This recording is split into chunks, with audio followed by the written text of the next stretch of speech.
मैं देवों के देव महादेव के चरणों में प्रणाम करती हूँ। मैं गौरी पार्वती मैया भवानी के चरणों में प्रणाम करती हूँ। मैं कार्तिक गणेश दोनों भैया के चरणों में प्रणाम करती हूँ। मैं सभी देवी दुर्गा के चरणों में प्रणाम करती हूँ। जितने गुरु भाई बहन लोग हैं उनको मैं प्रणाम करती हूँ और महादेव से ही दया मांगती हूँ कि हे महादेव आप सब पर दया कीजिए, आप पल पल दया कीजिए हे महादेव। गुरु भाई बहन लोग कहता है कि जो आदमी प्यार से हासिल कर सकता है वो खरुआ के किसी से बोलकर कुछ नहीं पा सकता है। अगर किसी से प्रेम से दो बात कर लीजिए तो आपको इतना अच्छा वो दोस्त बन जाएगा जो आपको आज के समय में काम दे सकता है। अगर आप कभी भी रास्ता घाटे जाएं, कहीं पर भी जाए आए और अगल बगल में आपका व्यवहार अच्छा नहीं है, आपको किसी से वातावरण अच्छा नहीं है, आपके बारे में लोग आपस में बात करते हो, किसका बोली बड़ा खड़ा है, इसे ना बात करो तो भी अच्छा है। इसी तरह की कथा है। एक गरीब व्यक्ति बढ़ी का कथा है। कथा को शुरू से अंत तक लेकर देखिए और इसका कथा को रहस्य को जानिए। एक गांव में बिरजू रहता था। बिरजू बहुत ही स्वभाव का बहुत ही अच्छा था। उसका दिल बड़ा नॉर्मल कोमल था। बिरजू का भाई जो था वो बहुत ही कड़क दिमाग का था। वो हमेशा लोग से लड़ते झगड़ते रहता। कोई अगर घर पर बिरजू को बुलाने के लिए आ जाता उससे भी वो लड़ाई कर लेता। कुछ बात को समझता नहीं और हमेशा वो कड़वा ही बोलता।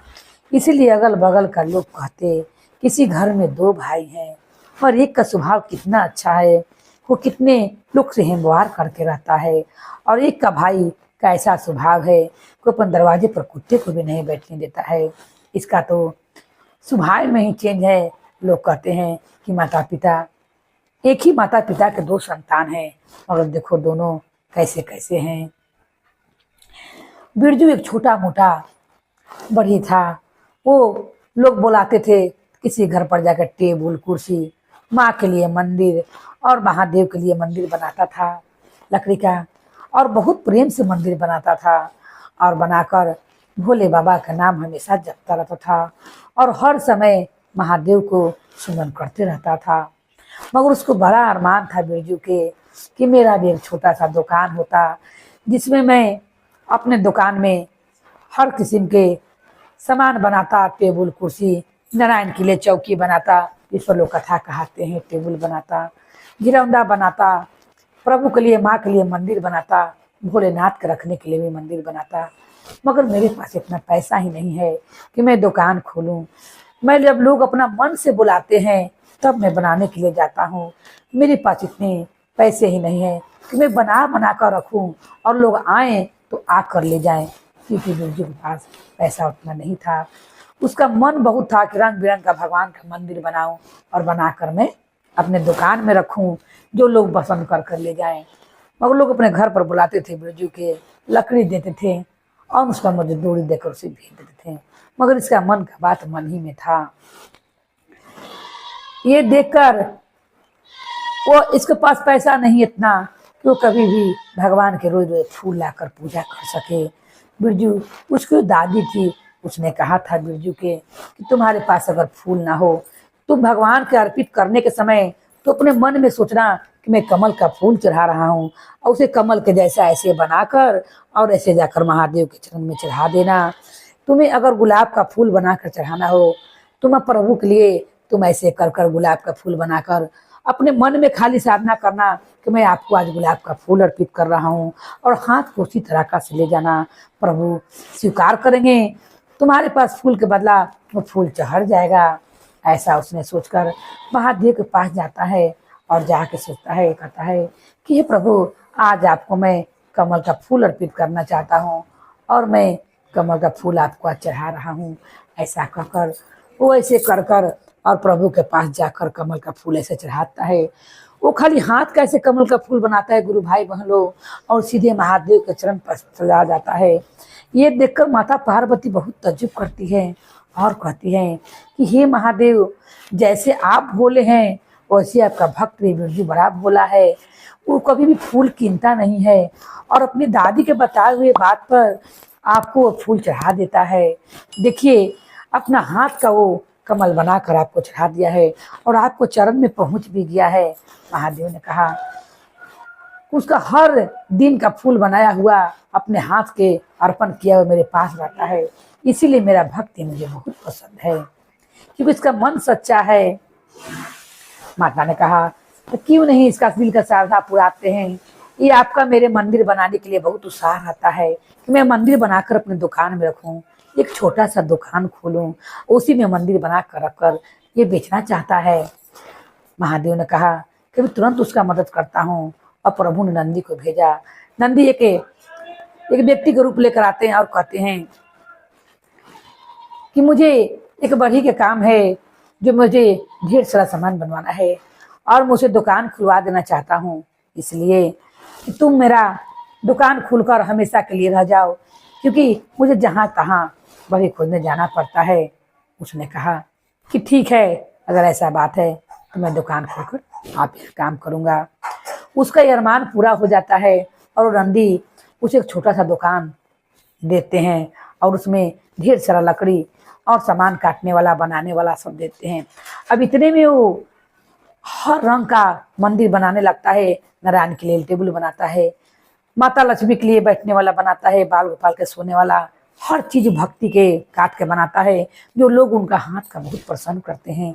और जो भी ले जाते हैं लोग बिरजू के हाथ का बहुत बड़ाई करते हैं, कितना सुंदर बिरजू भगवान के सोने वाला पलंग बनाया है, बाल गोपाल के सोने वाला इतना सुंदर बैठने वाला इतना सुंदर चौकी बनाया है। उसका नाम वो गांव में बहुत होने लगता है। ये देखकर उसका भाई जरने लगता है और सोचता है कि ये कहाँ था, कहाँ पहुंच गया। आज जिस दुकान में जिस दुकान में वो काम करता था, वहां से नंदी चले जाते हैं और वहां पर एक सही में एक सुपरवाइजर आता है और आकर कहता है कि तुम्हारा नाम मैंने बहुत सुना है, मैं तुम्हें ढेर सारा पैसा देता हूँ और तुम ढेर सारा मंदिर बनाकर मुझे दो, मैं बाहर इसे बेचूंगा। वो तैयार हो जाता है और बिरजू ढेर सारा मंदिर बनाकर देने लगता है। जब मंदिर बना के बिरजू देता है, क्या देखता है कि 2-4 जो लेबर संग में रहते हैं, वो सारे लोग, कोई उसमें का पेशकश कसने वाला, कोई कुछ कुछ चुरा कर रखते रहता है। बिरजू से देखा नहीं जाता है। बिरजू कहता है, तुम क्यों चोरी कर रहे हो, जब पैसा मालिक पूरा दे रहे हैं तुम लोग के, फिर भी तुम लोग उनका सामान चुरा के ले जा रहे हो। तुम कोई हथौड़ी चुरा रहा है, कोई काठी चुरा रहा है, कोई पेंट करो सामान ले जा रहा है, ये मुझसे देखा नहीं जा रहा है। चोरी करना अच्छा बात नहीं होता है।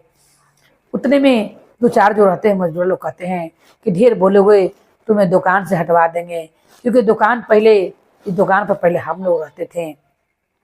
उतने में सुपरवाइजर सुन लेता है और कहता है, ये बिरजू तो नहीं हटेगा, मगर तुम लोग जरूर यहाँ से हटोगे, क्योंकि बिरजू बहुत ईमानदार है और इसलिए तुम्हें अच्छी बात समझाने की कोशिश की, तुमने उल्टा इसी पर इल्जाम लगाया है। ये सब किसके चलते हो रहा था? सब महादेव की कृपा से हो रहा था। उस सुपरवाइजर इतना परेशान हो जाता है, कुछ होता है कि बिरजू का पूरा दुकान ही सूट होता है। इधर नंदी जो छोटा सा दुकान दे करते हैं उसमें तो काम करते रहता है। और उसी दिन सुपरवाइजर वहाँ पहुँच जाता है और वो कहता है कि आज से तुम मेरा जितना भी बिजनेस है सब तुम ही संभालोगे और तुम बड़े बड़े मंदिर बनाना, मैं बाहर बाहर ले जाकर भेजूंगा और मैं इसे बेचूंगा। उस दिन से ये कहता है बिरजू कि मेरा तो यही अरमान है कि प्रभु को मैं अनेक अनेक तरह का मंदिर बनाऊं और मैं उनमें मेरा प्रभु लोग बैठ कर निवास करे, माता रानी बैठे, सब देव लोग मेरे हाथ के बनाए हुए मंदिर से काट के मंदिर बनाता है बिरजू, बहुत सुंदर सुंदर वो लोग बैठे, यही मेरे लिए बहुत है। मुझे इतना पैसा मिलता है उतने चाहिए, उससे ज़्यादा नहीं चाहिए। उसका संतोष देखकर महादेव प्रसन्न होते हैं और पार्वती से कहते हैं कि हे पार्वती, देखो इसे सब कुछ दे दिया हूँ और इसे ज़्यादा धन भी मिलने वाला है, फिर भी इसे ज़्यादा धन के लोभ नहीं है, क्योंकि ये अपना एक छोटा सा दुकान चाहता था, जो अपने हाथ से हर भगवान के लिए मंदिर बनाए और उसको ही अपना आनंद उठाना चाहता था। क्योंकि जितना अपने हाथ से गुरु भाई बहन लोग भक्ति करने में आनंद है, उतने दूसरा कोई से कराने में नहीं है। इसीलिए बिरजू अपने हाथ से आनंद उठाना चाहता था और बिरजू उस दिन से खूब धनवान हो जाता है। वो छोटा सा दुकान सोचता था, तुमसे बड़ा सा दुकान हो जाता है और उस दिन से वो खुद दुकान पर 4 आदमी को खटाने लगता है। मंदिर अपने बनाता है मगर साइड साइड से आदमी रखता है, तो हे प्रभु, जिस तरह आपने बिरजू पर कृपा किया, उसके भक्ति से प्रसन्न हुए, ना फूल रहते हुए भी उसने वो कमल का फूल, गुलाब का फूल अर्पित किया अपने हाथ को बनाकर, और आपने स्वीकार किया। हे महादेव, उसी तरह सब भक्त के भक्ति पर स्वीकार कीजिए। जितने भक्त आपको प्रसन्न करना चाहते हैं, सबसे प्रसन्न होइए। बोलिए हर हर महादेव की जय, गौरी पार्वती मैया भवानी की जय, भैरव भैया की जय, हर हर महादेव की जय।